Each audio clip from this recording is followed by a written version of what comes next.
اللهم الفاتحة اللهم صل على الحمد لله رب العالمين الرحمن الرحيم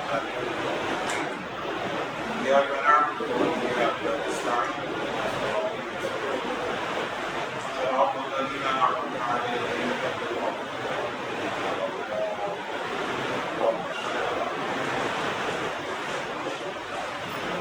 لا حول ولا قوة إلا بالله العلي العظيم.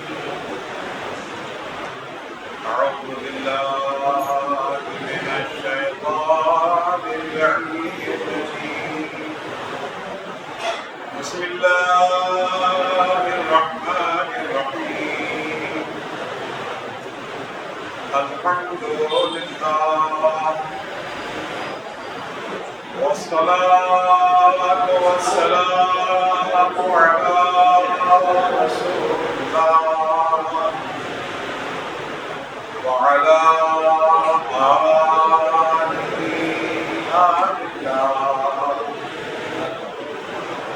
لا سيما بقية الله ولعنة الله على أعدائهم أعداء الله من يومنا هذا إلى لقاء الله. أما بعد فقد قال مولانا الإمام الحسين أبو عبد الله اللهم إنك تعلم أنه لم يكن ما كان مني تنافسا في سلطان ولا التماسا من فضول الحكام، لكن لنري معالم دينه ونظهر الإصلاح في بلاده ويأمن المظلومون من عباده ويعمل بفرائضك وسننك وأحكامك. صلوات على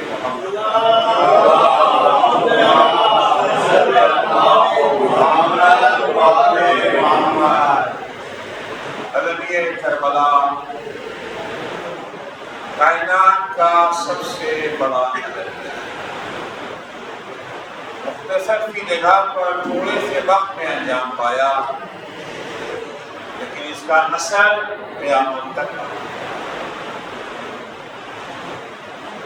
بڑی دردناک داستان کربلا بے مثال علویہ ہے کربلا۔ یہ علویہ ہوا کیا سبب ہے؟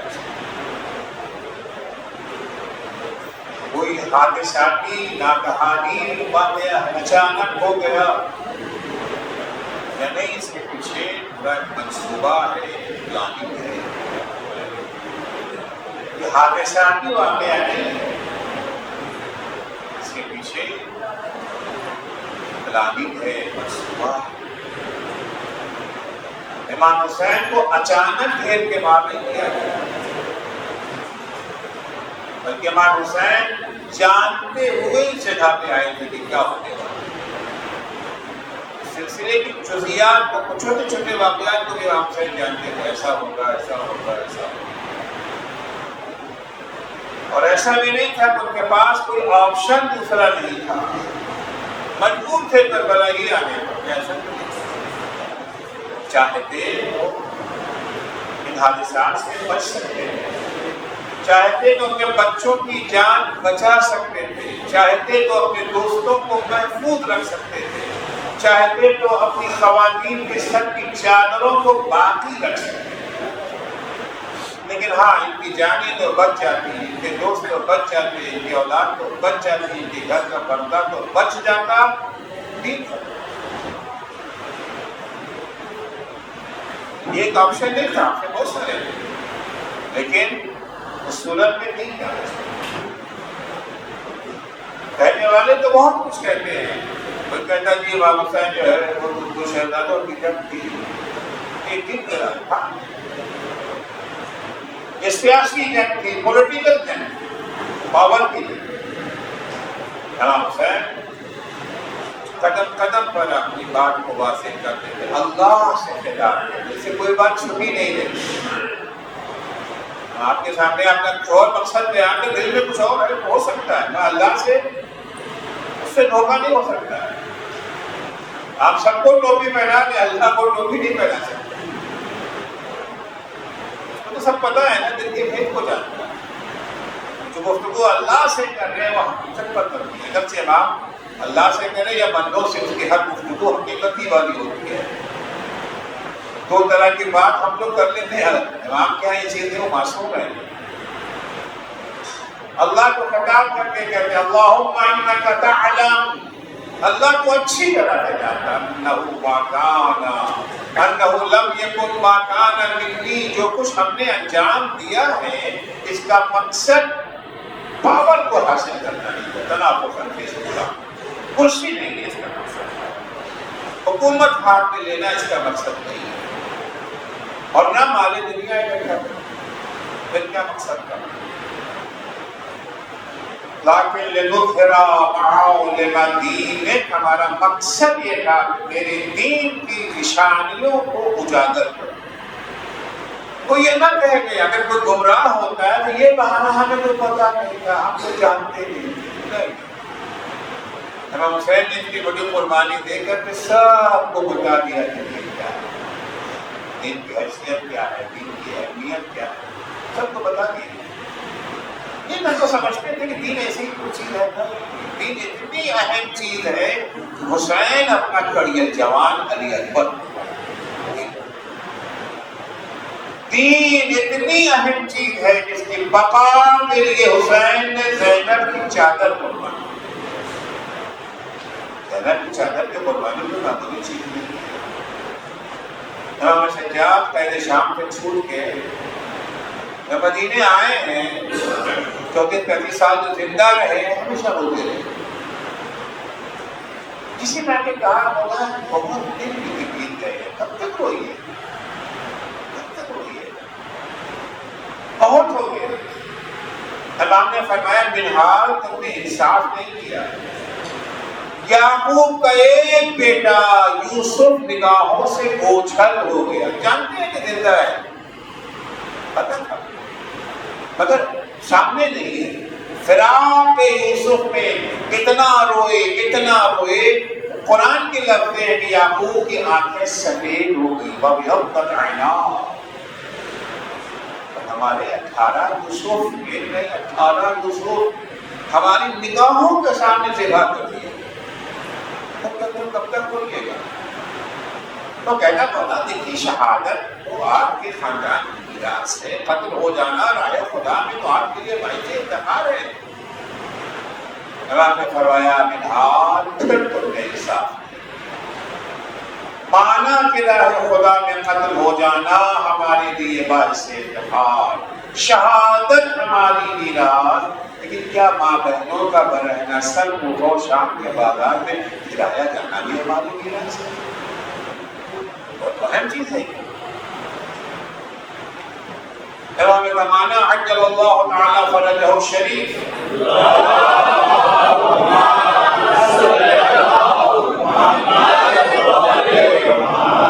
سے منسوب ایک زیارت ہے، زیارت ناحیہ،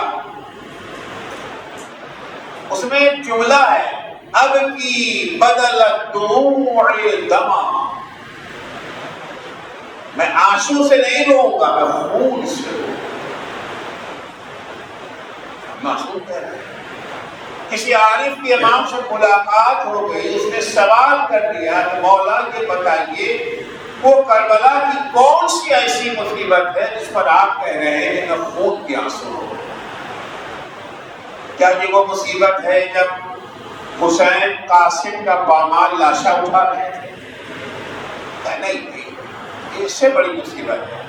یہ تو ایسی مصیبت ہے، قاسم بھی اگر زندہ ہوتے تو خود کے آنسو۔ کیا یہ وہ مصیبت ہے جب علی اکبر کے سینے پہ برچھی لگی تھی؟ نہیں، اس سے بڑی مصیبت ہے۔ اگر علی اکبر بھی زندہ ہوتے تو خون کے آنسو ہوتے۔ مولا وہ کون سی مصیبت ہے؟ امام نے فرمایا وہ مصیبت ہے جب میری پھوپھی زینب برہنہ سر ابن زیاد کے دربار میں لے جائے گا۔ دخلت زینب علی ابن زیاد، سب سے بڑی مصیبت۔ اس مصیبت کو بھی حسین نے برداشت کر لیا دین کے خاطر، تاکہ کل کوئی یہ نہ کہے کہ ہمیں تو پتہ نہیں تھا کہ دین نہ آئے گا، ورنہ بھلا ہم دین کے خلاف جاتے ہیں۔ مقصد کیا تھا؟ لیکن نوریا معاول دین ہے، مقصد ہمارا یہ ہے کہ دین کی نشانیوں کو آشکار کر دیں۔ وَنُظْهِرَ الْإِصْلَاحَ فِي بِلَادِكَ، تیرے ملک میں، تیرے شہروں میں برائیاں پھیل گئی ہیں، بدکاریاں پھیل گئی ہیں، لوگ فاسد ہو گئے ہیں۔ اس سے بڑا فساد، اس سے بڑی برائی کیا ہو سکتی ہے کہ یزید جیسا ان پر حکومت کر رہا ہے، ان کے کان میں جو نہیں رہی ہے، کوئی فرق نہیں ہوا۔ اب اس سے بڑی اور برائی کیا ہو؟ عدل اسلام کی بنیاد ہے، مقصد اسلام ہے عدل کو قائم کرنا۔ ظالم حکومت کر رہا ہے، ان کو کوئی فرق ہی نہیں ہو۔ اس سے بڑی اور برائی کیا ہوگی؟ میں چاہ رہا ہوں کہ تیرے ملک سے برائی کا خاتمہ کر دے۔ وَيَأْمَنَ الْمَظْلُومُونَ مِنْ عِبَادِكَ، اور تیرے مظلوم بندے چین کی نیند سو سکتے۔ وَيُعْمَلَ بِفَرَائِضِكَ وَسُنَنِكَ وَأَحْكَامِكَ، لوگ تیرے دین کا دم کو بھرتے ہیں، عمل نہیں کرتے۔ صلوات پڑھیں محمد و آل محمد۔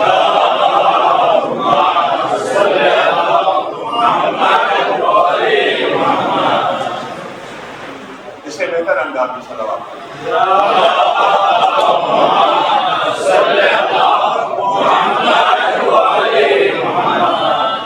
نہیں کرتے۔ میں چاہ رہا ہوں میرا یہ اقدام، میری یہ تحریک، میرے اس انقلاب کا ایک مقصد ہے، تیرے قوانین پر عمل ہو سکے۔ امام حسین نے اس مقصد کیا ہو گیا؟ اصلاح۔ مقصد کیا ہو گیا؟ دین کی چھپی ہوئی نشانیوں کو ظاہر کرنا۔ مقصد کیا ہے؟ اللہ کے قانون کو نافذ کرانا۔ تو واجب ہے اسے واجب سمجھا جائے، صرف رٹ نہ لیں کہ فروع دین 10 اول نماز، دوسرے روزہ، تیسرے عمل میں کچھ بھی نہیں، نماز ہے روزہ ہے۔ یہ مقصد امام حسین نے یہ کہ لوگوں کو بیدار کرنا۔ اس کے لیے جو امام حسین نے طریقہ اپنایا اس میں یہ تھا، ایک طریقہ یہ تھا اس مقصد کو حاصل کرنے کے لیے لوگوں کو خطرات سے آگاہ کریں کہ امت کن خطرات میں گھری ہوئی ہے۔ جن خطرات کی طرف امام حسین نے اشارہ کیا ہے، اگر قوم نے، اگر ملت نے، اگر عوام نے اسے سمجھ لیا ہوتا اور ان خطرات سے اپنے کو دور کر دیا ہوتا جس سے امام حسین نے ان کو بیدار کیا، تو کربلا کا واقعہ ہوتا ہی نہیں۔ ان خطرات کو اگر سمجھ لیا ہوتا اور سے اپنے کو دور کر دیا ہوتا، پھر کربلا میں نہ قاسم شہید ہوتے، نہ علی اکبر شہید ہوتے، نہ علی اصغر کے گلے پہ تیر لگتا، نہ زینب کے سر پہ چادر چھلتی، نہ حسین کا خشک گلا شبر کے خود خنجر سے جدا کیا۔ وہ خطرات کیا تھے جس کی طرف امام حسین نے لوگوں کو بیدار کیا، سمجھایا، بتایا؟ ان میں سے پہلی چیز تھی بدعت، تفصیل سے میں آپ کو اس کے بارے میں کہہ چکا۔ دوسرا مسئلہ کیا تھا، دوسرا خطرہ جس کی طرف امام نے لوگوں کو متوجہ کیا وہ یہ ہے، تم اپنے کو دیندار تو کہتے ہو مگر دین کی اہمیت نہیں سمجھتے ہو۔ آپ دیندار ہیں، ہم مسلمان ہیں، ہم اسلام کے نام پر دھیان بھی دے دیتے ہیں، مگر وہ گوشت کھانے والا اسلام ہے۔ اسلام دو طرح کا ہے، ایک وہ اسلام ہے جس کا فائدہ صرف دنیا میں، اور ایک وہ اسلام ہے جس کا فائدہ دنیا میں بھی ہے اور آخرت میں بھی ہے۔ مسلمان دو طرح کے، ایک وہ مسلمان ہے جو دنیا میں تو مسلمان ہے، آخرت میں کافر، اور ایک وہ ہے جو دنیا میں بھی مسلمان، آخرت میں بھی کافر۔ لا الہ الا اللہ محمد رسول اللہ کہہ دیا، اس کے بعد عمل کی زندگی ہے، ان میں اور کافر میں کوئی فرق نہیں ہے، لیکن کافر سے بھی بدتر، کافر سے بھی بدتر، نہ ایک وقت نماز ہے نہ روزہ ہے، نماز روزہ کہ ہو بھی گیا تو معاملات میں ایسا معاملہ کر دے کہ کافر کی اتنا برا معاملہ نہیں ہے۔ بےایمانی ان کو آتی ہے، جال بازی ان کو آتی ہے، دوسروں کے ساتھ ٹوپی پہنانا ان کا فن ہے۔ یہ دنیا میں تو مسلمان کہے جائیں گے، دنیا میں جو اسلام کا فائدہ ہے وہ انہیں ملے گا۔ اسلام کا کیا فائدہ ہے دنیا میں؟ یہ سب سے بڑا فائدہ ہے کہ گوشت کھانے کو ملے گا۔ سب سے بڑا فائدہ کیا ہے؟ گوشت کھانے۔ ہمارے ایک دوست تھے، ان کے لیے گوشت نقصان دہ تھا، کیونکہ انہیں کچھ تھا یہ جو ہے پرابلم، ڈاکٹر نے منع کیا تھا۔ انہوں نے مجھ سے کہا یار گوشت چھوڑ دیجیے بھائی۔ کہ بھائی اگر گوشت نہ کھانا ہوگا تو یہ مسلمان ہی کیوں ہوتے ہیں؟ مسلمان ہوئے یہ گوشت کھانے کے لیے۔ ایک فائدہ کیا ہے؟ گوشت کھانے کے پرمیشن دیتا ہے۔ دوسرا فائدہ جان بچ جاتی ہے۔ کافر و مسلمان میں جنگ چل رہی، کافروں نے حملہ کیا، مسلمان دفاع کر رہے ہیں، کافر مسلمان کے نشانے پر آیا، کیسے اس نے دیکھا نشانے کو لا الہ الا اللہ محمد رسول اللہ، آپ نہیں ہے مارنے کو، جان بچ گئی نا، جان بچ جاتی ہے۔ تیسرا فائدہ مال مل جاتا ہے۔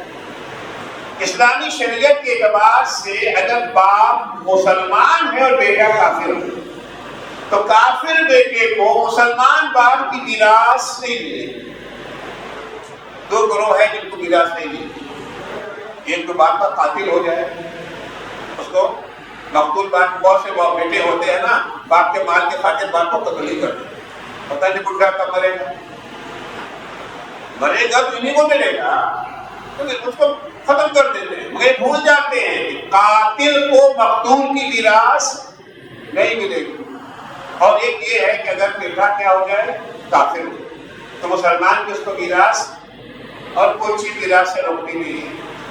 ہاں ہم لوگ کیا مشہور ہے کہ پھر آپ کر دیا تو بیٹے کو میراث نہیں ملے گا، ایسا کچھ نہیں۔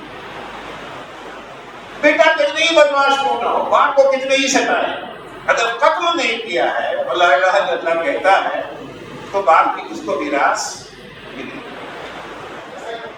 بیٹا کافر ہے، باپ عورت پتی ہے، باپ کے مرنے کا وقت قریب آ گیا، یہ پتا ہے کہ اگر باپ مر گئے اسے کچھ نہیں ملنے والا ہے، آیا جلدی سے باپ کے قدموں پر سر رکھ دیا، بابا معاف کیجیے غلطی ہو گئی، لا الہ الا اللہ محمد رسول اللہ، باپ مر گئے میراث مل گئی، باپ نے پھر جیسے کہ تھا ویسا ہو گیا۔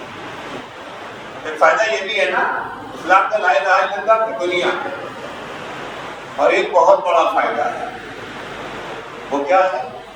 دوسری بیوی کا تحفہ مل جاتا ہے۔ اگر ہندو ہیں تو ہندو لاء کے اعتبار سے وہ دوسری شادی نہیں کر سکتے۔ اب کیا کریں؟ کسی لڑکی سے آنکھ لڑ گئی ہے، شادی کرنا چاہتے ہیں، اس سے کیا کریں؟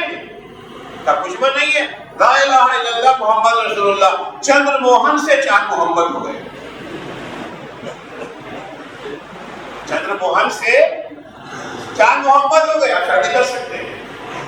آپ جانتے ہیں نا بہت سارے فلسطین نے حرکت کی ہے۔ ہریانہ کا چیف منسٹر تھا چندر موہن، اس نے حرکت کی تھی، اگرچہ کورٹ نے اس کی شادی کو مانا نہیں، اس کی اسلامی کو نہیں مانا۔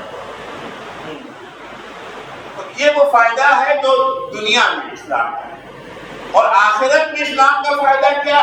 کم سے کم فائدہ آخرت میں جنت ہے، لیکن یہ فائدہ انہیں ملے گا جو عقیدے کے ساتھ ساتھ عمل بھی کرتے ہو۔ اگر صرف لا الہ الا اللہ محمد رسول اللہ کہنا، ٹھیک ہے آپ کے ہاتھ سے کھانا پینا جائز ہے، شادی بیاہ جائز ہے، یہ سب ہو سکتا ہے، مسجد سے آپ کو نکال باہر نہیں کریں گے، آپ چاہے کوئی عمل نہ کرتے ہو۔ دنیا میں تو ہے، مگر آخرت میں سے کہا جائے گا کافر۔ بہت ساری حدیثیں ہیں نا، کافر کافر کافر، من سمع مناد ولم یجبہ فلیس بمسلم، اگر کوئی انسان کسی مظلوم کی آواز استغاثہ کو سنے، فریاد کو سنے اور لبیک نہ کہے وہ مسلمان نہیں. کیا مطلب؟ اس کے ہاتھ سے کھا پی نہیں سکتے، اس کے ساتھ شادی بیاہ نہیں ہو سکتی؟ نہیں ہو سکتی ہے. من آوى جاره فليس بمؤمن، جو اپنے پڑوسی کو تکلیف پہنچائے وہ مومن نہیں ہے، وہ مسلمان نہیں ہے. کیا مطلب مسلمان نہیں؟ اسے شادی بیاہ نہیں ہو سکتی، اس کے ہاتھ پہ کھا پی نہیں سکتے، اسے مسجد میں آنے نہیں دے سکتے. نہیں سب اسلام آخرت اس کو مومن نہیں مانا جائے. آخرت سے مومن بہت سارے لوگ عمل نہیں کرتے ہیں. امام نے کہا میرے مقصد کیا ہے؟ لوگوں کو عمل کی طرف صرف عقیدے پر باقی نہیں رہنا ہے، عمل کی طرف لے کر کے. ان خطرات سے امام نے آگاہ کیا لیکن کسی نے کام نہیں کیا. دین کو لوگ ہلکا لے رہے ہیں. ہم نے بار بار کہا دیکھو دین کو ہلکا مت دو. آج تمہاری حالت یہ کہ دین تمہاری زبان پہ رکھا ہوا ہے. الناس عدید الدنیا والدین لحق علی السنتهم یعودونہما دارت معایشہم. تب تک زندگی کاروبار چل رہا دین کا مثال دے رہے ہیں. جہاں وہ کیسے اس کا علاج کیا ہے؟ جب دین کو ہلکا نہ سمجھے. علاج ہے اس کا کہ نہیں ہے؟ پیغمبر اکرم نے جناب جابر انصاری کو خطاب کر کے جملہ کہا. دیکھیے دین ہو یا دنیا دونوں کو ٹھیک سے چلنا چاہیے. دنیا کو بھی ٹھیک سے چلنا چاہیے، دین کو بھی. آج نہ دین ٹھیک سے چل رہا ہے نہ دنیا، دونوں برباد. بھائی انسان دولت کس لیے کماتا ہے؟ کاہے کے لیے؟ کیا مقصد ہے؟ دولت چبائیں گے، نوٹ چبائیں گے، آپ کیا کریں گے؟ پیسہ انسان چاہتا ہے سکون حاصل کرے، آرام، چین کی زندگی. یہ تو مقصد ہے نا پسند ہے کیا ہے. وہ تصور یہ کرتا ہے کہ اگر دولت مل گئی تو ہمیں سکون بھی ملے گا، چین بھی ملے گا. لیکن آج معاملہ الٹا ہوتا جا رہا ہے. جیسے جیسے دولت بڑھتی جا رہی ہے ویسے ویسے چین اور سکون بھی. سوسائڈ، خودکشی آج دو اخباریں پڑھتے رہے آج یہ کرتے. کون کر رہا ہے خودکشی؟ غریب لوگ کر رہے ہیں، وہ پیسے والے کر رہے ہیں جن کے بہترین زندگی ہے، بہترین بنگلہ ہے، سب کچھ ہے، سکون نہیں ہے ان کے پاس. زندگی ٹینشن میں پڑی ہوئی ہے. تو دنیا آباد ہو گئی. نہ دنیا میں امن ہے، نہ دنیا میں چین ہے، نہ دنیا میں سکون. یہی تو چاہیے تھا انسان کو. دنیا میں آخرت میں کیا چاہیے وہ غلط ہے. دنیا میں تو یہی چاہیے. جو لوگ دنیا کے پیچھے بھاگ رہے ہیں کیا وہ فقط ڈالر جمع کرنا چاہتے ہیں؟ روزانہ جائیں تجوری کھولے ہاں دیکھ کے خوش ہو جائیں؟ نہیں، وہ سمجھ رہے ہیں کہ پیسہ اگر آ جائے گا تو پیسے کے ذریعے سے سکون بھی. اگر سکون آیا چین آیا. دنیا بھی خراب ہے تو آخرت میں تو ایسے دیکھ ہی رہے. پیغمبر اکرم صلی اللہ علیہ وآلہ وسلم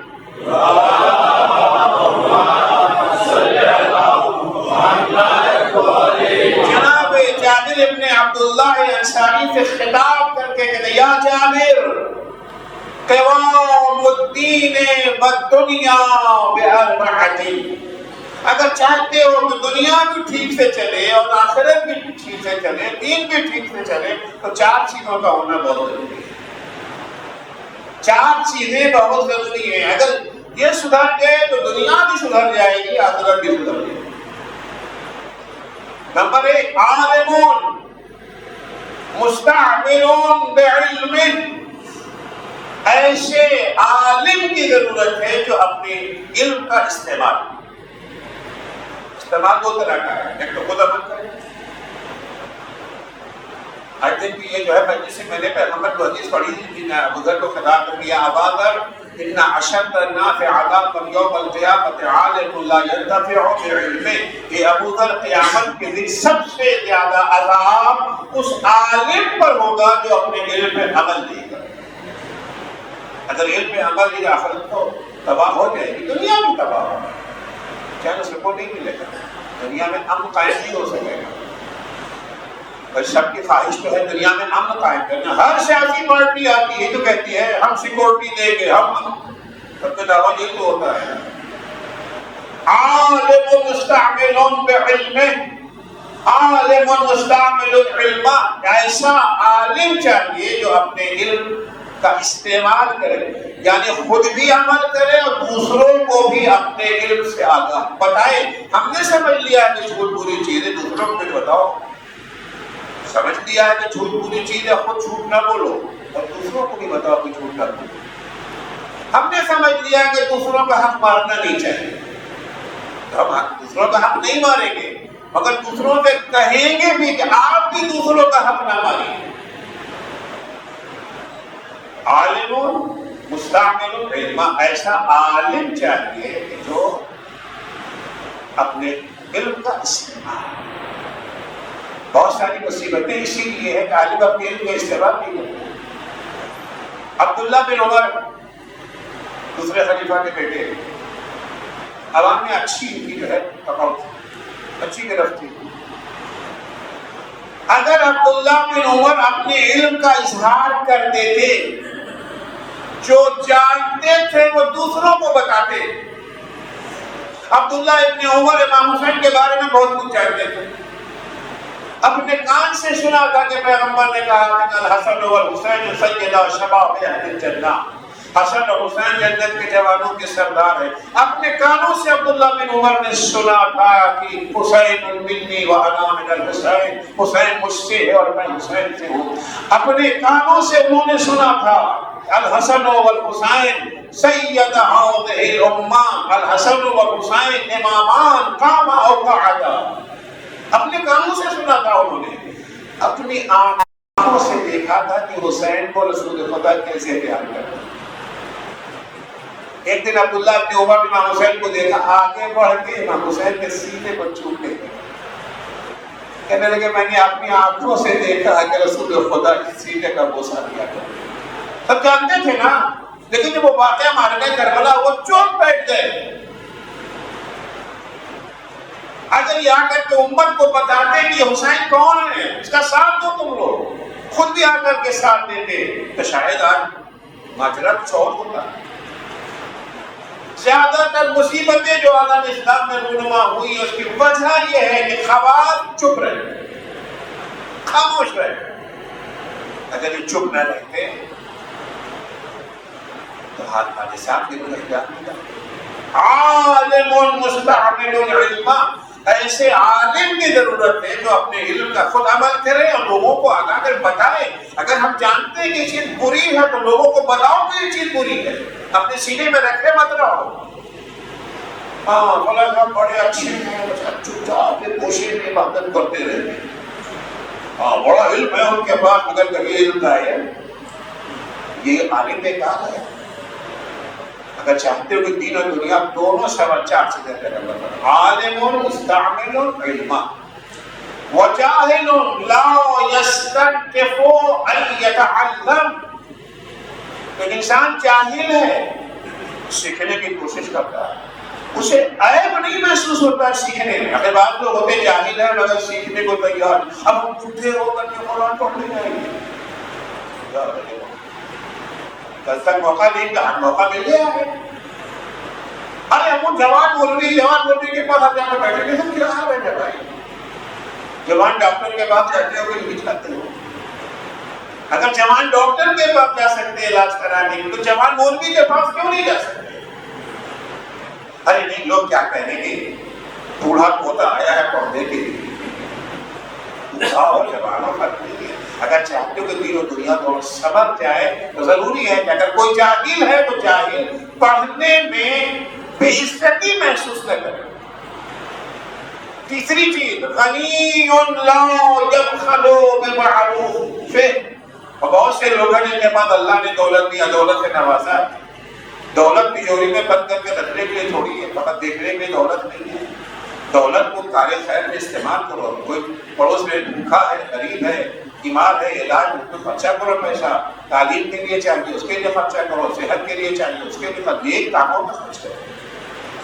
اگر چاہتے ہو کہ دین اور دنیا دونوں سنور جائے تو پیسے والوں کو چاہیے کہ اپنی دولت نیک کاموں میں استعمال کریں۔ وَفَقِيرٌ لَا يَبِيعُ آخِرَتَهُ بِدُنْيَا۔ کچھ لوگ مالدار ہیں، دولت مند ہیں، تو کچھ لوگ غریب بھی تو ہیں، گھر میں فاتح ہو رہے ہیں، روٹی کے لالے پڑے۔ اب سوال یہ پیسہ مل رہا ہے مگر دین کا سودا کرنا پڑے گا، حلال روزگار نہیں مل رہا، حرام والا مل رہا ہے، اچھی جاب نہیں مل رہی، فلاں ہوٹل میں جاب مل رہی ہے، ہوش حرام سے روکا پیٹ بھرنے کے لیے، تھوڑا پیسہ کمانے کے لیے، یا ایک جگہ جاب مل رہی ہے وہاں پیسے کم ہے، ہوٹل والی جاب میں پیسے زیادہ، زیادہ پیسے کے خاطر، زیادہ دولت کے خاطر اپنے دین کا سودا کر لے۔ اگر کوئی غریب ہے تو غریب کو چاہیے کہ وہ اپنے دین کو دنیا کے بدلے میں نہ بیچے۔ اگر دین کو دنیا کے بدلے میں بیچنے گا تو نہ دنیا آباد ہوگی نہ آخرت۔ فرماتے ہیں پیغمبر اگر چاہتے ہو کہ دنیا اور آخرت دونوں سنور جائے، دونوں اچھے طریقے سے چلے، دنیا بھی اچھے طریقے سے چلے، آخرت کی تو چار چیزیں ضروری ہے۔ عالم جو اپنے علم کا استعمال، دولت مند جو اپنے دولت میں بخل کنجوسی نہ کرے نیک کاموں کے لیے، وہ جاہل جو نہیں جانتا ہے وہ سیکھنے میں شرم محسوس نہ کرے، اور غریب اپنی غربت ختم کرنے کے لیے، مٹانے کے لیے اپنے دین کا سودا کرے۔ اذا ضيع العالم علمه، لیکن اگر عالم اپنے علم کو برباد کر دے، برباد کا مطلب نہ خود عمل کرتا ہے نہ دوسروں کو سکھاتا ہے، تو بیکار ہی تو ہو گیا نا، تجوری میں نوٹ بھری اور گھر میں جو ہے بھوکے پڑے ہوئے، نہ پڑوسی کو دیتے نہ خود کھاتے، اس ایسے کوئی فائدہ؟ برباد ہونا نہیں پیسہ تو۔ اگر علم پہ اپنے علم کے مطابق نہ خود عمل کرتا ہے نہ دوسروں کو عمل کرنے کی دعوت دیتا ہے نہ دوسروں کو سکھاتا ہے تو علم کو برباد کرتا ہے۔ اگر عالم اپنے علم کو برباد کرے گا تو نتیجہ کیا ہوگا؟ استنکف الجاہل ان یتعلم، تو جاہل بھی سیکھنے میں شرم محسوس کرے، سیکھنے کو تیار نہیں۔ وَإِذَا بَخِلَ الْغَنِيُّ بِمَعْرُوفٍ بَاعَ الْفَقِيرُ آخِرَتَهُ بِدُنْيَا، لیکن جب مالدار جو ہے اپنے مال کے سلسلے میں نیک کاموں میں سے استعمال نہیں کرے گا، کنجوسی کرے گا، تو پھر کیا ہوگا؟ غریب بھی اپنا دین دنیا کے بدلے میں بیچ دے، دنیا کے بدلے میں دین بیچ دینا کتنا خطرناک ہے۔ بہت سے لوگ ہیں جنہوں نے دنیا سنوارنے کے لیے دین بیچ دیا۔ اور میں ایک مثال سناؤں گا، عبید اللہ ابن عباس، میں بہت بڑا نام لیا، عبید اللہ ابن عباس مولا علی کا کزن ہے، مولا علی کا کزن ہے، فرسٹ کزن ہے مولا علی کا۔ مولا علی نے اپنی حکومت کے زمانے میں سے یمن کا گورنر بنایا اور بڑے اچھے طریقے سے اپنے اسٹیٹ کو گھر چلایا۔ معاویہ کی شیطنت کا مقابلہ کرتے کرتے اپنے 2 بیٹوں کو قربان بھی کر دیا۔ معاویہ کے دہشت گردوں نے ان کے 2 بیٹوں کو قتل بھی کر دیا۔ اگر یہ ٹکے رہے، جب امام حسن کے ہاتھ میں خلافت و امامت و حکومت آئی ہے تو امام حسن نے ان کے ماضی کو دیکھتے ہوئے انہیں اپنی فوج کا کمانڈر ان چیف بنا دیا۔ امام حسن کی فوج کے کیا ہیں؟ کمانڈر ان چیف ہیں۔ جب معاویہ سے مقابلے کی باری آئی، امام حسن نے 12,000 فوج لے کے ان کو آگے روانے کا پیچھے پیچھے ہم بھی آ رہے ہیں۔ معاویہ نے ان سے ساتھ بات شروع کر دی، ڈائلاگ شروع ہوا، 10 لاکھ درہم میں اپنے بیٹے کے قاتل کے ہاتھ بیچ دیا۔ اکیلے نہیں گئے، 4,000 کی فوج میں لے کے چلے گئے۔ امام حسن جو سلو پر مجبور ہوئے ہیں، اس میں بہت بڑا ہاتھ عبید اللہ ابن عباس کا۔ اتنا اچھا انسان اتنا برا انسان کیوں بن گیا؟ اس لیے بن گیا کہ اس نے اپنی آخرت کو دنیا کے ہاتھوں بیچ دیا۔ خدا نہ کرے کبھی ہمارے ساتھ ایسا ہو، ہم اپنی آخرت کو دنیا میں کتنا ہی مل جائے، اربوں خربوں بھی مل جائے، آخرت تو چھوڑ کے لے جانا ہے، لیکن تو جا بھی سکتے ہیں۔ تب یہ چھوڑ کے جانا ہے. فلائٹ کا جو لوگ سفر کرتے ہوئے جانتے ہیں جو فلائٹ میں بیٹھنے سے پہلے پرچہ مل جاتا ہے کہ یہ چیزیں لے کے جانا فلائٹ میں منع ہے. چاقو منع ہے, چھری منع ہے, ماچس منع ہے, پیٹرول منع ہے, لائٹر منع ہے, پتہ منع ہے. اب بھی تو پتہ چلا کہ تھرمامیٹر بھی منع ہے. میں ابھی آ رہا تھا تو ہمارے سامان میں وہ کلبلی مت بھی پورا سب کھولا گیا, چیک کیا تو کیا ہے, نکلا کیا وہاں پر تھرمامیٹر نکلا. بولے جی یہ بھی منع ہے فلائٹ میں. تو دنیا کی فلائٹ میں سوار ہوتے کچھ چیزیں لے جانے منع ہے نا. جب موت کی فلائٹ میں بیٹھیں گے تو پھر کچھ چیزیں سونا منع, چاندی منع, ڈالر منع, روپیہ منع, دینار منع, سب منع. سب آپ کو یہیں پر چھوڑ کر کے جانا ہے. اچھا تو کوئی ایسا انتظام ہو جائے شفٹنگ کا کہ جو کچھ یہاں ہے شفٹ ہو جائے ہمارے ساتھ, تو کتنا مزہ آئے گا. آئے گا نا مزہ. تو انسان موت سے ڈرتا کیوں؟ پھر ڈرتا اسی لیے, گھبراہٹ کیوں ہوتی ہے موت سے؟ ایسا چھوڑ کے جانا ہے, بڑی محنت سے کمایا ہے. اگر کوئی ایسا انتظام ہو جائے کہ شفٹ ہو جائے, ہے کوئی ایسا؟ ہاں ہے, انتظام ہے. چوتھے امام زین العابدین علیہ الصلوۃ والسلام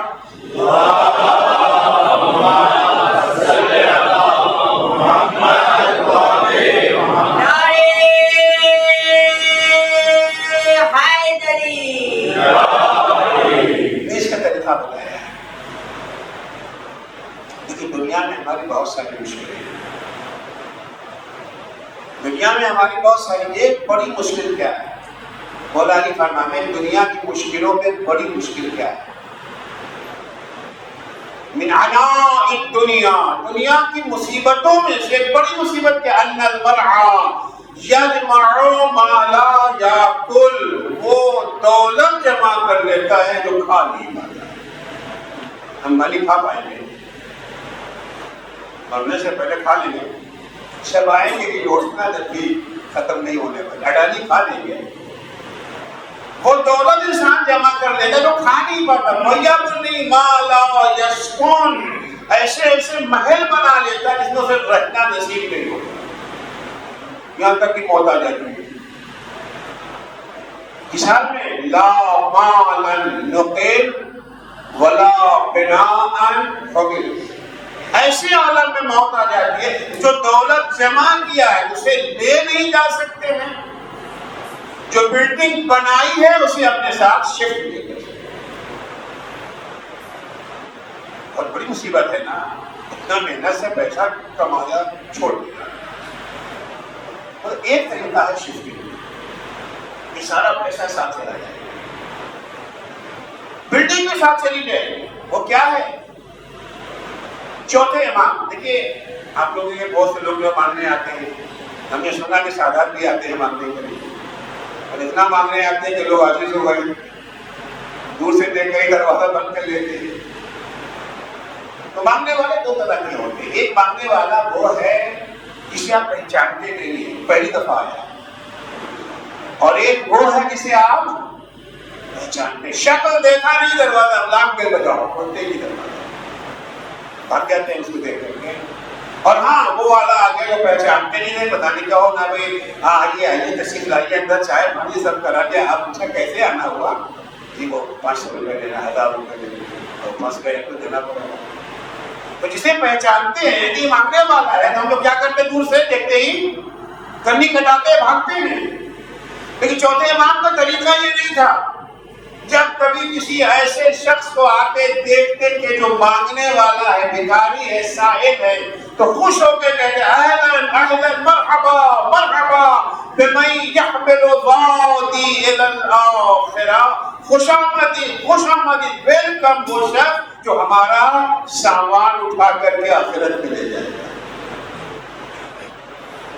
اس کو اگر 100 روپے دیں گے تو وہاں پہ 1000 ملے گا نا. اب ہم چھوڑ کے چلے گا تو دیکھا ہمارے کام نہیں آنے والا ہے. لیکن یہی پیسہ جو ہمارے پاس ہے, اگر اس کو ہم نے کار خیر میں لگا دیا, اچھے کاموں میں لگا دیا, غربا کی مدد میں اگر ہم نے لگا دیا, تو ہمارا یہ بات چلا گیا نا. یہاں کا 1000 روپیہ جو ہم نے دیا اگر نہ دیتے تو یہاں چھوڑ کے چلے جاتے، ہم نے اس کو جو دے دیا تو اٹھا کر کے آخرت میں ہمارے لیے پہنچایا، وہاں بھی دے گا۔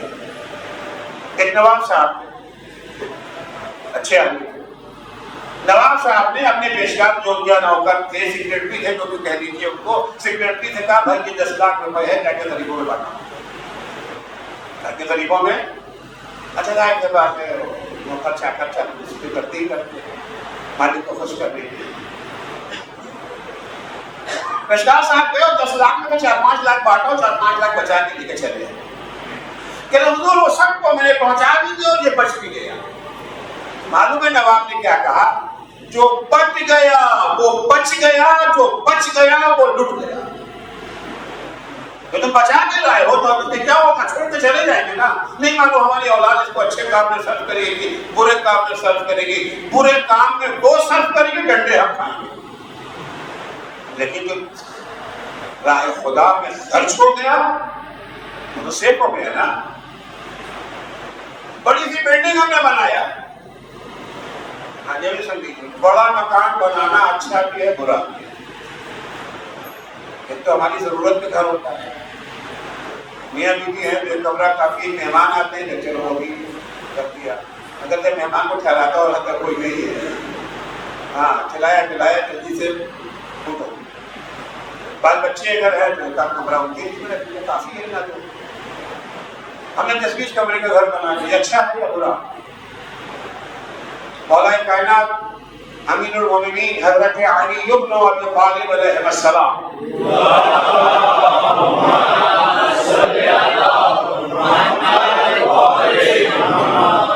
اپنی حکومت کے زمانے میں بصرہ تشریف لے گئے۔ اپنی حکومت کے زمانے میں بصرہ تشریف لے گئے۔ بصرے میں مولا کا ایک چاہنے والا تھا جس کا نام تھا علا بن زیاد حارثی۔ مولا کو خبر ملی کو بیمار ہے، اب اسلام کا حکم ہے اگر آپ کا کوئی جان پہچان والا رشتے دار، دوست، احباب، پڑوسی کوئی بیمار ہے تو آپ اس کی غذا کرسی کے لیے جائیں، بیمارداری کے لیے، عیادت کے لیے اس کی آپ جائیں۔ مولا بھی گئے اس کے گھر، اس کی کرسی کے لیے گھر جو گئے بڑی شاندار لگ رہی تھی، بہت شاندار لگ رہی تھی۔ مولا نے گھر دیکھ ہی کہا ماں کنت تصنع بسعۃ هذه الدار فی الدنیا، اے اللہ اس دنیا میں اتنا بڑا گھر لے کے کیا کرو گے؟ ولكن كنت الیہا فی الآخرۃ احوج، ہاں بڑے گھر کی ضرورت آخرت میں۔ کیوں بھائی دنیا میں بڑا گھر نہیں چاہیے، آخرت میں بڑا گھر چاہیے؟ اب کانوگر پہ رہتے ہیں، اپنی حیثیت کے مطابق کسی کے پاس 2 کمرے کا گھر ہے، کسی کے پاس 3 گھر، کسی کے 4 گھر، جو بھی اللہ نے دیا ہے۔ اس کے بعد احمد آباد چلے گئے، وہاں گھر تو نہیں نہ ہے، وہاں کہاں ٹھہرتے ہیں؟ ہوٹل۔ کانوگر میں 5 کمرے کا گھر ہے اور احمد آباد میں ہوٹل میں کتنے کمرے لیتے ہیں؟ 1۔ زیارت کے لیے کربلا جاتے ہیں، کتنے کمرے لیتے ہیں؟ 1۔ حج کے لیے گئے، کتنا لیا؟ 1۔ کیوں بھائی کانوگر میں تو آپ کے 5 کمرے کا مکان ہے، یہاں 1۔ ارے مولانا یہاں تو 4 دن رہنا ہے، 2 دن رہنا ہے۔ جہاں کم رہنا ہوتا ہے وہاں کا مکان چھوٹا ہوتا ہے، جہاں زیادہ رہنا ہوتا ہے وہاں کا مکان۔ دنیا میں ہمیں 4 دن رہنا ہے، آخرت میں ہمیشہ رہنا۔ دنیا میں اتنا بڑا مکان کیوں بنایا؟ پھر مولا کہتے ہیں ہاں اگر چاہو تو اسی بڑے مکان سے تم اپنی آخرت کو آباد کر سکتے۔ تو بڑا مکان بنانا اچھا بھی بڑا مکان بنایا کس لیے بڑا؟ ایک دفعہ مکان بڑا بنایا ہے دولت کی نمائش کے لیے، غریبوں کو دھوس جمانے کے لیے۔ لوگ اپنے گھر سے گزرتے بھرتے ہوئے یہاں سے گزرے تھے۔ شاید کہتا ہے نا ایک شہنشاہ نے بنوا کے ایسی تاج محل، ہم غریبوں کی محبت کا اڑایا ہے مذاق۔ تو آپ نے بڑا سا گھر بنا کے غریبوں کے جھوپڑے کا مذاق اڑایا ہے، دھوس جمانے کے لیے۔ کسی مہمان کو یہاں رکھنا نہیں ہے۔ ہمارا بھائی کہیں سے آ گیا، بہن کہیں سے آ گئی، فرض کیجیے احمد آباد میں رہتے ہیں، احمد آباد میں ہمارا اسپتال میں کوئی حفیظ آیا ہے اپنے بیمار کو لے کر کے، بچہ ان کو تو ایڈمٹ ہو گیا، یہ کہاں جائیں؟ ہوٹل میں جانے کا پیسہ نہیں ہے، نہیں، ہم نے بڑا گھر بنایا ہے ان کے لیے، تاکہ جو لوگ آئیں گے وہ ہوٹلوں میں مارے نہ پھریں۔ بچے کالجوں میں ایڈمیشن ہو جاتا ہے، ہاسٹل نہیں ملتا ہے، رہنے کی جگہ نہیں، پریشان ہے۔ کیوں پریشان ہو؟ ہمارے گھر کے پہلو ہم نے بڑا گھر اسی لیے مولا کہتے ہیں کہ تم چاہو کسی بڑے گھر سے آخرت کا کیسے تقریفی ہم ضعیف متصل و بہار رحم، اس بڑے گھر کو بنایا ہے، مہمانوں کے لیے بنایا ہے، رشتہ داروں کے لیے بنایا ہے۔ بھائی دوسری شہر میں اپنے پاس گھر نہیں، بیچارہ مارا، کیوں کرے بھائی؟ آؤ میرے گھر میں آ کے رہو۔ اگر اس جذبے کے تحت گھر بنایا ہے تو یہی بڑا گھر تمہیں آخرت میں جنت میں جگہ دلا سکتا۔ عبداللہ علم زیاد حارثی نے کہا مولا آپ نے دکھا مجھے نصیحت کر کی، اچھی بات ہے، شکریہ، تھینک یو آپ کا، لیکن میرا ایک بھائی بھی ہے جو مجھ سے 180 ڈگری مختلف ہے۔ میں نے شاندار حویلی بنائی، اپنے جھوپڑا میں نہیں بنایا۔ میں شاندار کپڑے پہنتا ہوں، وہ پھٹا پرانا کپڑا پہنتا ہوں۔ میں بہترین کھانا کھاتا ہوں، وہ روٹی کھاتا ہے۔ چلا تھا اس کو بھی نصیحت کر، بہت توجہ کی ضرورت ہے۔ امام نے اس کو بتایا، دیکھیے اللہ سے امام نے اعتراض تو کیا مگر بڑے پیار سے کیا ہے نا، فوراً بتا بھی دیں ہاں ٹھیک ہے، بڑا مکان اچھا بھی ہو سکتا ہے، طریقہ یہ، لیکن اس سے بڑے عجیب لہجے مولا کہ وہ آیا تو مولا کہتے یا عدی نفس، اے اپنی جان کے دشمن، لقد استحام بک الخبیث، تجھ پہ تو شیطان سوار ہو گیا ہے۔ اما رحمتا نفسک وولدک، تجھے اپنے اوپر اپنے بال بچوں پہ رحم نہیں، کیا حالت بنا رکھی ہے۔ اچھا وہ بیچارہ آیا تھا، مولا تو ہماری تعریف کرے گا، سب تبائیں گے، کیا ظاہر ہے، کیا متقی پرہیزگار ہے، کیا علی کا اصلی چاہنے والا ہے، علی کے نقشے قدم پہ چلتا ہے۔ بیچارہ پریشان ہو گیا، گھبرا کے مولا کیا کہیں گے، ہم تو تعریف سننے آئے تھے، ڈانٹ رہے ہیں ہمیں۔ کہتے یا علی انت وخشوبت ملبسک وجشوبت معقلک، مولا آپ ہمیں ڈانٹ رہے ہیں، آپ بھی 21ویں صدی کے جو ہے مولوی بن جائیں گے، کرتا کچھ ہے، آپ بھی ویسے ہو گئے۔ اپنا کپڑا دیکھا آپ نے کیا پہنا ہے، آپ مخمل پہن کے آئے ہیں، آپ کا کپڑا بھی پھٹا پرانا ہے، پیمن لگا ہوا، آپ کیا کھاتے ہیں؟ چکن فرائی، فش فرائی، کیا کھاتے ہیں؟ بریانی، قورمہ، ارے آپ تو سوکھی روٹی کھاتے ہیں۔ آپ نے کون سا اپنے لیے محل بنا لیا ہے ہم پر اعتراض کر رہے ہیں؟ ہم نے تو آپ ہی کی طرح زندگی بسر کی ہے، مذمت ہماری کیا؟ ہاں مولا جواب دیتے ہیں بھائی حق لست کان، بھائی ہو تجھ پر، مجھ کو تجھ میں فرق ہے، مجھ میں اور تجھ میں فرق ہے، تو امتی ہے، میں امام ہوں، تو اپنے بچوں کا باپ ہے، میں پوری امت کا باپ ہوں۔ میری ذمہ داریاں الگ ہیں، تیری ذمہ داریاں الگ ہیں، میں امام ہوں۔ امام فقط نام کا نہیں ہوتا، اس کی کچھ ڈیوٹیز ہوتی ہیں، آپ ایک بات یاد رکھیے،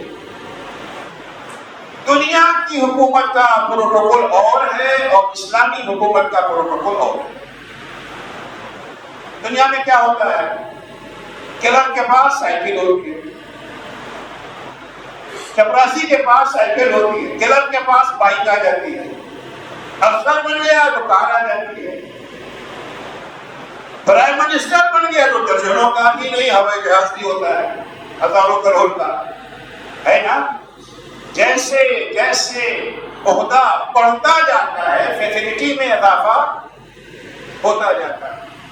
یہ دنیا کی حکومت کا اور قانونی طور پر بھی ہے، جو غیر قانونی لیگل نہیں ہے اور سب کو قبول بھی ہے، ایکسیپٹڈ ہے۔ سر پہلے چپراسی تھے تو سائیکل تھی اور کلرک ہو گئے تو بائک ہے، کوئی اعتراض کی بات نہیں ہے، سب اس کو ایکسیپٹ کرتے ہیں۔ لیکن اسلامی حکومت کا پروٹوکول اس کا الٹا، جیسے سے عہدہ بڑھتا جاتا ہے، فیسلٹی گھٹتی ہے۔ مولا فرماتے ہیں میں امام ہوں، سب سے بڑا عہدہ امام کا ہے نا۔ ان اللہ فرض علی ائمۃ العدل ان یقدروا انفسهم بضعفۃ الناس، اللہ نے عادل پیشواؤں پر، عادل حکمرانوں پر، عادل رہبروں پر یہ واجب قرار دیا ہے اپنی زندگی کا اسٹیٹس سماج کے کمزور ترین شخص کے اسٹیٹس کو دیکھ کے بنانا۔ کیوں؟ کہ لا يتبين بالفقير فقره، تاکہ وہ غریب انسان جو بیچارہ پھٹا پرانا کپڑا پہنتا ہے اسے سماج میں ذلیل نگاہوں سے نہ دیکھا جائے، اور اسے وہ اپنی غربت میں بے چوتاب رکھے، ہائے میرے پاس کپڑا نہیں، ہائے میرے پاس گھر میں نہیں، اگر میرے پاس نہیں تو میرے مولا کے پاس نہیں۔ پھر کپڑے کو کوئی عزت کا معیار نہیں بنائے گا، گاڑی کو کوئی عزت کا معیار نہیں بنائے گا، بنگلے کو کوئی عزت کا معیار نہیں بنائے گا۔ عزت کا معیار تو علی ہے نا، علی کا گھر کیسا ہے، علی کا بنگلہ کیسا ہے، علی کی گاڑی کیسی ہے، علی کا کپڑا کیسا ہے۔ اس میں فرق ہے بھائی، تو اپنے بچوں کا ذمہ دار ہے، پوری امت کا ذمہ دار۔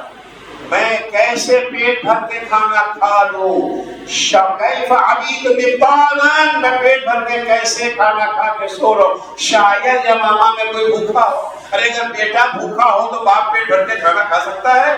نہیں کھاتا ہے نا۔ تمہاری ذمہ داری اپنے بچوں تک ہے، ہماری ذمہ داری پوری عالم اسلام ہے۔ شاید کوئی بھوکا سو، یہی وجہ ہے کہ علی اتنا ہی کھاتے تھے جسے زندگی باقی رہتی، ایک رات کھانا کھاتے تھے، ایک رات پیٹ پر پتھر۔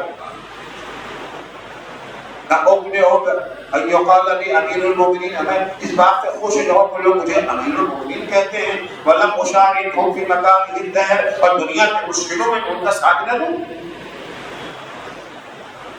یہ ہے دین، یہ ہے وہ اسلام جسے زندہ کرنے کے لیے امام حسین کربلا، اس کے لیے تو کہہ رہے ہیں نظہر الاصلاح فی بلادہ، یہ مبادیات سے بھی حکمران جو اپنے کو خلیفۃ المسلمین کہتا تھا، دولت میں ڈوبا ہوا رہتا تھا، وہ اس کے خاندان والے رشتے دار، ساری دولت لے کے ہاتھوں میں ہوتی تھی۔ آگے تاریخ دیکھیے، موقع نہیں اسے بیان کرنا۔ اس کے لیے امام حسین کربلا، اس کے لیے اتنی بڑی قربانی، اس کے لیے حسین نے وہ فوج تیار کی تھی جو تعداد میں تو بہت بڑی تھی، بوڑھے بھی ہیں، بچے بھی ہیں، جوان بھی، فوج کہنا بھی جسے فوج کا پتہ پڑا، لیکن جذبات سر کے پیچھے جیسے۔ اگر حسین قربانی کے لیے تیار ہیں تو حسین کے ساتھ جو ہے وہ بھی قربانی میں پیچھے، وہ چاہے مرد ہو یا عورت، بچے ہوں یا بوڑھے یا جوان، سب کے سب دین خدا پر قربان کرنے کے لیے بے چین اور بیمار۔ خواتین جن سے جہاد ثابت ہے، جو میدان میں نہیں جا سکتی، درجہ شہادت پر نہیں فائز ہو سکتی، کہ گود کے پالوں کو شہادت کے لیے تیار۔ اہل بیت اطہار کی خواتین اپنی جگہ پر، اصحاب کی بیویاں اپنی جگہ پر، اپنے گود کے پالوں کو تیار کریں، کل قربانی کریں، کل قربانی کریں۔ مسلم ابن خجاج کی زوجہ اپنے بچے کو تیار کرے، ام فروا اپنے قاسم کو تیار کرے، زینب اپنے لاڈلوں کو تیار کرے۔ بیٹا ان محمد، دین کو ضرورت ہے، ماں تو نہیں قربان ہو سکتی، بیٹا ماں کو شرمندہ مت کرنا، ماں کو سرخرو کر دے گا۔ عاشور کا دن جب رونما ہوا ہے، حسین کا بوڑھا صحابی مسلم ابن اوسجا زخمی ہو کر کے زمین کربلا، حسین اپنے بوڑھے صحابی کے سرحانے پہنچے، حسین کے قدموں میں مسلم نے دم توڑ دیا۔ ابھی مسلم کے سرانے امام کھڑے ہی تھے کہ آپ نے دفعہ کیا دیکھا، ایک بچہ ہے جو میدان کی طرف جا رہا ہے، اتنا چھوٹا ہے بچہ کہ کمر میں جو تلوار لٹکی ہوئی ہے وہ زمین پہ پھٹ دیتی ہے، اتنا چھوٹا ہے بچہ۔ احساس دے گا بچے کو روکو کہاں جا رہا ہے، کس کا قسم جلال ہے؟ اصحاب نے پڑھ کے بچے کو روکا، امام کی خدمت میں لا کے پیش کیا۔ امام نے پوچھا بیٹا تم کس کے لال ہو، کہاں جا رہے ہو؟ کا بیٹا کہا آقا اسی بوڑھے صحابی کا بیٹا ہو جس کا جنازہ آپ کے قدموں پہ رکھا ہوا ہے۔ بیٹا کہاں جا رہے ہو؟ مولا آپ میں قربان ہونے جا رہا ہوں۔ میرے لال خیمے واپس چلے جاؤ، تمہاری ماں کے لیے تمہارے باپ کا غم کافی ہے، تمہارا صدمہ تمہاری ماں سے برداشت نہ ہو سکے گا۔ بچہ جواب دیتا آقا یہ تلوار میری کمر میں میری ماضی نے باندھی ہے۔ ابھی امام اور بچے میں بات ہو ہی رہی، ایک دفعہ در خیمہ سے آواز آئی آقا اسے نہ روکیے، مسلم نے اپنی قربانی دی ہے، اسے میری طرف سے قبول کر لیجیے۔ جذبہ ہے کربلا پر۔ مولا محمد قرآن پر زینب نے سمجھایا، مولا محمد پہلے سے بھی بے چین تھے، ماں کے درمیان اور ان کے اندر جوش شجاعت اور جذبہ شہادت کو بڑھا دیا ہے۔